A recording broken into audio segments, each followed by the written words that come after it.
Hi, miss. Are you busy? Oh, hello. No, I am not busy.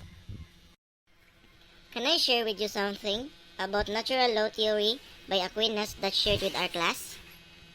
Yes, sure.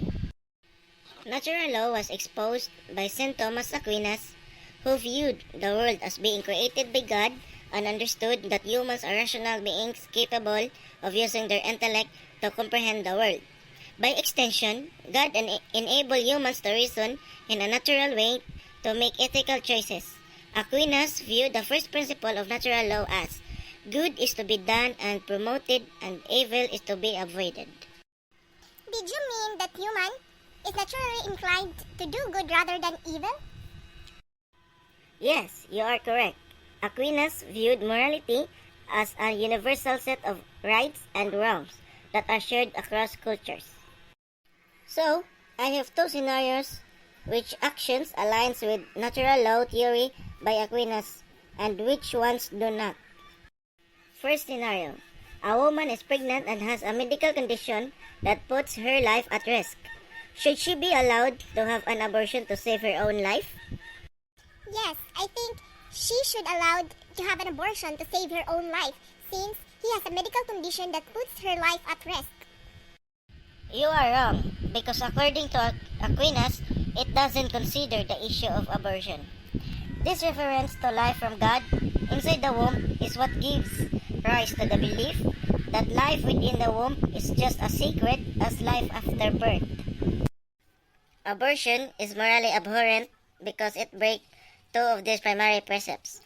By killing a fetus, one is no longer preserving life, and one would not be reproducing as naturally desired. An act of abortion is directly aimed at stopping the process of reproduction and therefore goes directly against the natural law ethic. There is, however, one circumstance in which a follower of natural law could have an abortion. It states that an action which an immoral outcome can be done if the action is only unintended and not the object itself. Yes, good. The example here is of a pregnant woman who has a medical condition that puts her life at risk. If a woman suffers from a medical condition when she is pregnant, one could have an abortion to save the life of the mother. The unwanted side effect is the death of the fetus. But because it was not primary objective of the actual abortion, it is deemed acceptable. Yes, always use examples. This is the only situation in which natural law would allow for an abortion. In conclusion, if one followed the natural law ethic, one would have to reject abortion on the ground that it goes against the fundamentals of the theory. Here is another scenario.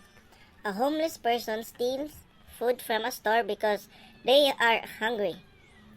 Is the act of stealing justified? Yes, the act of stealing justified because a homeless person steals food from a store because they are hungry. The act of stealing is morally wrong by almost all standards. Nearly every religion forbids it.